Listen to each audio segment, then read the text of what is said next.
Jadi tenang, kita tidak salah, tenang, banyak tobat. Karena boleh jadi ada kesalahan lain yang mengundang. Bicara baik-baik, doa, ya Allah Engkau tahu saya tidak melakukan yang dituduhkan. Saya ridho ya Allah dengan episode ketidaknyamanan ini. Yang kedua bagaimana? Saya mohon ampun, saya tahu ketidaknyamanan ini diundang oleh dosa saya. Astagfirullah, tadi mata saya tidak terjaga melihat yang tidak halal, yang tidak boleh semestinya saya lihat. Astagfirullah. Istri marah kemana, cemburu kemana, kita tobat ke dosa kita. Satu, ridho dulu ya, terima dulu, ini episode memang sudah harus kita jalanin. Yang kedua tobat, yang ketiga apa? Syukur. Syukur apa? Cuman marahnya hanya pakai kata-kata, tidak pakai pemukul kasti, ya kan? Oh, berapa banyak orang yang marah tapi lebih dari kata-kata, benar? Kalau tidak salah baca tadi ada seorang istri yang membunuh suaminya. Saudara ingat itu saja ya. Hanya perkara mie, katanya, saya tidak begitu serius membacanya. Tapi alhamdulillah, cemburu berarti masih cinta. Daripada tidak ada cemburu sama sekali, banyak yang bisa disyukuri. Pak Fatih gimana? Alhamdulillah, berarti masih ada suaranya, ya kan? Coba kalau marah tanpa suara, kita lebih tidak mengerti. Benar? Oh, banyak yang masih bisa disyukuri. Lalu yang keempat apa? Doa. Satu, ridho. Dua, istighfar. Tiga, syukur. Empat, doa. Ya Allah, hanya Engkau yang kuasa membulak-balik hati. Ya muqallibal qulub. Bicaralah dengan tenang. Mungkin nanti balasannya agak nyepet, menyakitkan, karena sudah penggugur dosa. Tenang saja. Tidak percaya, ya nggak apa-apa, jalanin saja. Nanti ada episodenya. Kalau tidak salah menyimak, di Indonesia sedang heboh, ada seorang ibu guru yang diduga memukul tapi konsisten tidak ngaku. Kalau saya bisa berkomunikasi dengan bu guru itu, Bu, kalau ibu tidak salah, tenang saja. Mungkin akan menjalani beberapa proses kemarin, itu sebagai penggugur dosa, pengangkat derajat. Tenang saja. Kalau kita tidak salah, tenang saja. Kalaupun harus dihukum, gak apa-apa, jalanin dulu, nanti akan ada waktunya. Allah melihat kejadian itu dengan sempurna. Toh kenapa ada orang tidak salah kok harus mendapat fitnah begini? Ujian hidup.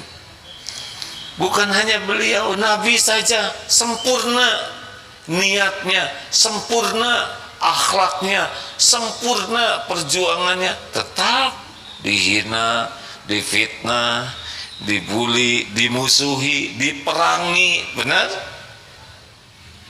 Jadi tidak usah aneh kalau kita mau benar. Ada yang tidak suka, ada yang menghina, ada yang memfitnah. Gak ada yang aneh, itu biasa saja. Jalani saja. Karena semuanya juga pasti ada kebaikan. Pasti ada kebaikan. Hanya memang harus menjalani episode itu.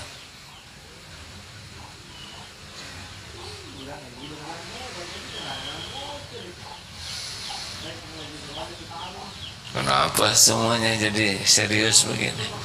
Seperti yang bermasalah.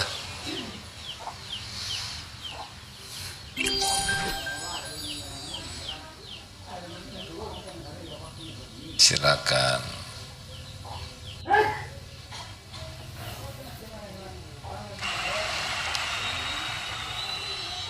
Lihatnya ke sini saja. Mau ke belakang mungkin beliau ya. Ini kalau tidak paham seperti ini, hidup akan letih. Kita tidak akan selalu cocok dengan keinginan. Nah, yang membuat letih itu kita tidak melihat ada Allah di balik kejadian ini. Padahal semua terjadi dengan izin Allah, baik nikmat maupun musibah. Dalilnya sudah jelas. Taqabun ayat 11. Ma asaba min musibatin illa biiznillah wa may yu'min billah yahdi qalbah wallahu bikulli syai'in alim. Tidak ada satupun musibah yang menimpa skala apapun, dari halus sampai yang sangat besar seperti peperangan di Palestina, kecuali dengan izin Allah. Dan barang siapa yang beriman, yakin ke Allah, yahdi qalbah, Allah memberi petunjuk di hatinya. Dan kalau hati ini sudah paham, udah jadi enak. Hidup ini enak kalau paham. Dan Allah Maha mengetahui segala-galanya. Jadi masalah terbesar kita tidak melihat, dalam tanda kutip ya, tidak melihat, hati kita tidak melihat keterlibatan Allah di dalam kejadian. Seakan kebetulan. Coba kalau kita kejedot pintu, kebetulan bukan? Nah, seperti nggak jawab jelas gini, ini juga ujian buat saya ya.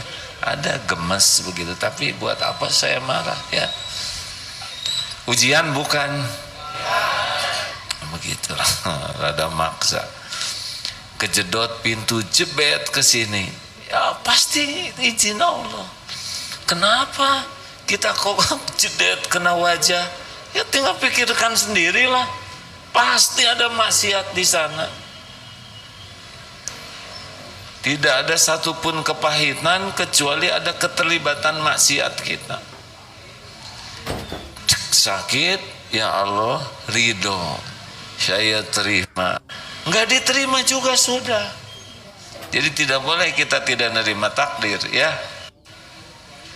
Ingat teori genteng jatuh kena jidat, kemudian mengatakan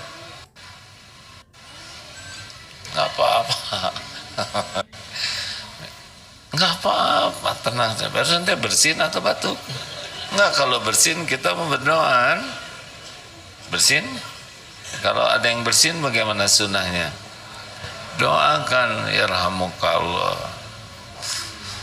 Dan saudara tidak usah membahas, kok aneh bersin suaranya gitu. Untuk apa dibahas? Urusannya sudah selesai, benar?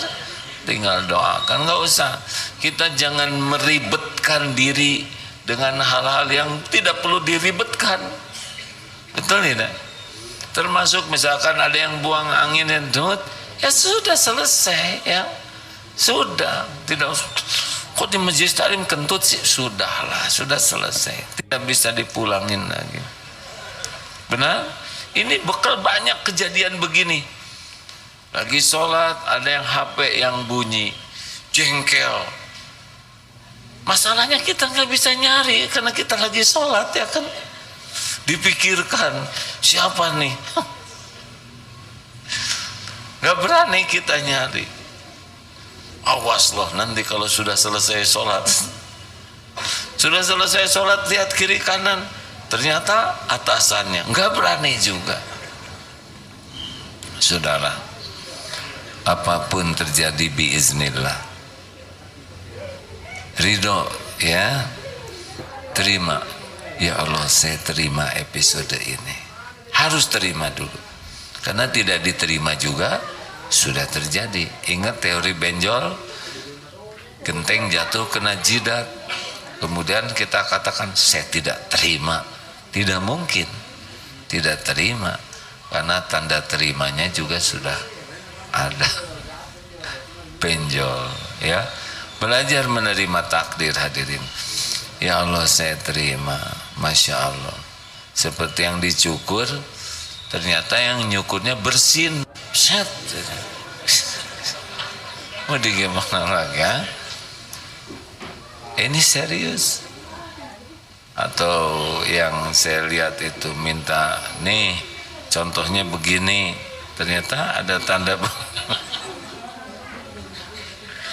terima. Hadirin, kita akan mengalami berbagai hidup, kuncinya terima dulu. Kalau tidak masuk yang terima, kita kegulung, sakit hati, kecewa, dendam. Pasti kata-katanya nanti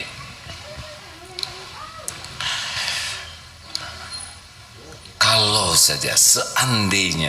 Nah itu ciri-ciri orang. Coba kalau tidak pergi, pasti selamat. Sok tahu, emang dia harus celaka karena udah jadwalnya, dan pasti pergi.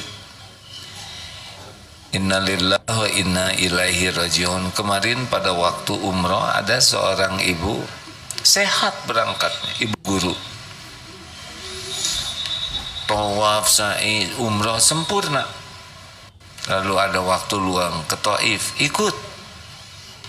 Pulangnya agak kelelahan, malam tidak ikut tahajud di masjid, subuh wafat. Tidak ada yang menduga. Anak tidak pernah mengetahui ini akan menjadi pertemuan terakhir. Saya baca SMS WA anaknya, ibu, saya kira ibu akan ikut wisuda karena anaknya mau diwisuda, tapi takdir sudah tertulis akan wafat di sana. Harus ridho, tidak punya pilihan. Begitulah. Kalau masuk yang pertama ridho, ini pasti ke Allahnya yakin bahwa ini terjadi dengan izin Allah. Faman radiya falahu ridho. Barang siapa yang ridho kepada takdir Allah, maka Allah ridho. Pernah dengar yang tidak lulus jadi anggota dewan, tapi lulus jadi pasien rumah sakit jiwa? Yang tidak lulus dalam pilkada, tapi lulus, ini kata-kata yang tidak baik ya, tapi jadi kurang sehat. Kenapa? Karena tidak nerima takdir. Harus belajar nerima. Dalilnya apa? Dalilnya begini. Al-mu'minul qawi khairun wa ahabu ilallah minal mu'mini dhaif. Mukmin yang kuat lebih baik dan lebih wahbu ilallah, dan lebih dicintai Allah daripada mukmin yang lemah. Kuat lemah ini bukan masalah otot, tapi masalah imannya. Makin kuat iman, makin baik dalam segala hal, dan makin dicintai Allah dibanding yang lemah. Tapi dalam keduanya ini ada kebaikan karena dua-duanya beriman. Ihris ala ma yanfa'u, berantusiaslah, bersungguh-sungguhlah. Ini ciri orang yang kuat iman ya. Dengan apa-apa yang bermanfaat bagimu, wasta'in billah, dan mintalah tolong kepada Allah. Jadi ciri orang yang kuat iman itu selalu bersemangat dengan hal yang manfaat. Jadi wah ini imannya kuat nih, tapi dia malas sekali, nggak bisa. Orang yang imannya kuat itu agresif, antusias, all out dengan hal yang manfaat. Mungut sampah saja semangat. Kenapa? Manfaat. Nyapu semangat, nolong orang semangat. Apa saja yang manfaat dia akan antusias. Dan wasta'in billah, minta tolong kepada Allah. Wa in asabaka syai'un wala ta'zaz, dan janganlah kamu lemah. Ini penting nih ya, supaya kita jangan salah melihat, ini orang kuat iman. Orang yang imannya kuat itu selalu antusias kepada yang manfaat, dan selalu banyak doanya, dan dia tidak lemah menghadapi apapun. Ya seperti siapa? Yahya Sinwar, Syekh Yahya Sinwar, digambarkannya bersembunyi di gua, dikelilingi oleh para sandera dengan menyimpan bom. Ternyata beliau berada di barisan yang paling depan, walaupun tangannya sudah terpotong, melawan dengan senjata lalu dengan tongkatnya. Dan Allah takdirkan, itu yang memperlihatkan adalah Allah. Susah hadirin, memperlihatkan syahid seperti itu susah ya, tapi semuanya Allah yang menguasai. Tidak ada takutnya, mati sudah pasti gitu ini. Tapi kalau jadi syuhada, itu istimewa. Ada di tempat yang pas. Kalau di sini tidak bisa, situasinya berbeda. Kita aman dan tidak ada takut. Apa yang harus kita takutin kan? Kita semua pasti mati, tinggal memilih mati yang diridhoi Allah atau dilaknat oleh Allah. Beliau tahu memang sekarang ujiannya begitu, ya sudah, tidak apa-apa, kita jalanin. Wa in asabaka sayun, dan jika menimpa kepadamu sesuatu, fala takun law anni fa'atu kana kadza wa kadza. Dia tidak boleh mengatakan seandainya tidak begini pasti begini, seandainya kamu nggak pergi kamu nggak celaka, seandainya tidak, enggak. Kalau memang akan terjadi kita akan ke sana.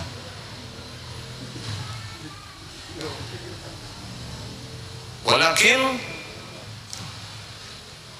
akan tetapi katakanlah kul qaddarullah wa ma syaa fa'al. Ini memang sudah takdir Allah, saya harus ngalamin ini. Fa innallahu taftahu amal syaitan. Karena perkataan seandainya itu yang membuka tipu daya setan. Tuh seandainya ibu, ada ibu-ibu, tuh seandainya saya nggak nikah sama si bapak ini, ngaco ini. Udah jelas nikah. Seandainya dulu si itu nerima lamaran saya, enggak, memang bukan jodohnya. Semuanya ada bagiannya masing-masing. Tidak usah seandainya. Tapi nanti kalau sudah beres kita evaluasi, boleh. Oh tadi kurang istiqoroh sehingga keputusannya tidak tepat, boleh. Tapi terima dulu takdir. Kalau sudah terima, kemudian apa? Istighfar. Ya Allah, ampun, niat saya salah, ampun. Makin dalam istighfarnya, makin ringan.